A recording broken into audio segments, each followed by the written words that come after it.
Sinasabi ko sa inyong mga nakikinig sa akin, mahalin ninyo ang inyong mga kaaway at gawan ng mabuti ang mga napupuot sa inyo. Pagpalain ninyo ang sumusumpa sa inyo at ipanalangin ang mga nang-aapi sa inyo. Kapag sinampal ka sa isang pisngi, iharap mo rin ang kabila. Kapag inagaw ang iyong balabal, huwag mong ipagkait ang iyong barong. Bigyan mo ang bawat nanghihingi sa iyo. At kung may kumuha ng iyong ari-arian, huwag mo nang bawiin pa ang mga iyon. Gawin ninyo sa iba ang ibig ninyong gawin nila sa inyo. Kung ang nagmamahal lamang sa inyo ang inyong mamahalin, ano pang gantimpala ang inyong hihintayin? Ang mga makasalanan man ay marunong ding magmahal sa mga nagmamahal sa kanila. Kung ang mga mabuti lamang sa inyo ang inyong gagawa ng mabuti, ano pang gantimpala ang inyong hihintayin? Kahit ang masasamang tao ay gumagawa rin yan. At kung ang makakabayad lamang ang inyong pauutangin, ano pang gantimpala ang iyong hihintayin? Kahit ang masasamang tao ay nagpapautang din sa kapwa nila masama sa pag-asang sila'y babayaran. Mahalin ninyo ang inyong mga kaaway at gumawa kayo ng mabuti.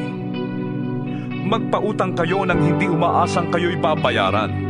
Sa gayon, malaking gantimpala ang tatamuhin ninyo at kayo'y magiging mga anak ng kataas-taasang Diyos, sapagkat siya'y mabuti kahit sa masasama at sa mga hindi marunong tumanaw ng utang na loob. Maging mahabagin kayo na gaya ng inyong ama. Huwag kayong humatol at hindi kayo hahatulan. Huwag kayong magparusa at hindi kayo parurusahan ng Diyos. Patawarin ninyo ang inyong kapwa at kayo patatawarin din ng Diyos. Magbigay kayo at kayo bibigyan ng Diyos. Hustong takal, siksik, liglig at umaapaw pa ang ibibigay sa inyo. Sapagkat ang panukat na ginagamit ninyo sa iba ay siya ring gagamitin ng Diyos sa inyo. Maaari kayang mag-akay ang bulag ng kapwa bulag. Pareho silang mahuhulog sa hukay kapag ginawa nila ang ganon. Walang alagad na nakakahigit sa kanyang guro. Ngunit kapag lubusang naturuan, ang alagad ay makakatulad ng kanyang guro. Bakit mo napapansin ang puwing ng iyong kapatid? Ngunit hindi mo nakikita ang troso sa iyong mata. Paano mong masasabi sa iyong kapatid, "Kapatid, hayaan mong alisin ko ang iyong puwing," gayong hindi mo nakikita ang trosong nasa iyong mata? Mapagkunwari. Alisin mo muna ang troso sa iyong mata nang makakita kang mabuti. Sa gayon, maalis mo na ang puwing ng iyong kapatid. Walang mabuting punong kahoy ang namumunga ng masama, at wala ring masamang puno ang namumunga ng mabuti. Nakikilala ang bawat puno sa pamamagitan ng kanilang bunga, sapagkat hindi nakakapitas ng igos sa matitinik na halaman o ng ubas sa mga dawag.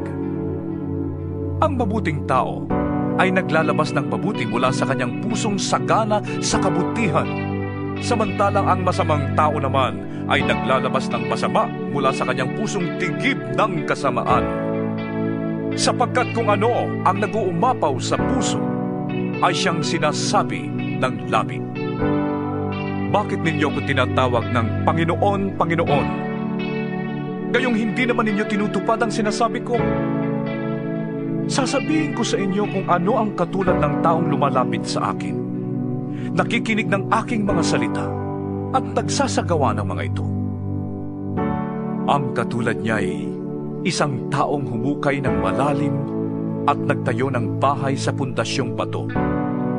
Nang bumaha at bumugso ang tubig sa bahay na yon, hindi na tinag ang bahay na itinayo, sapagkat matibay ang pagkakatayo nito.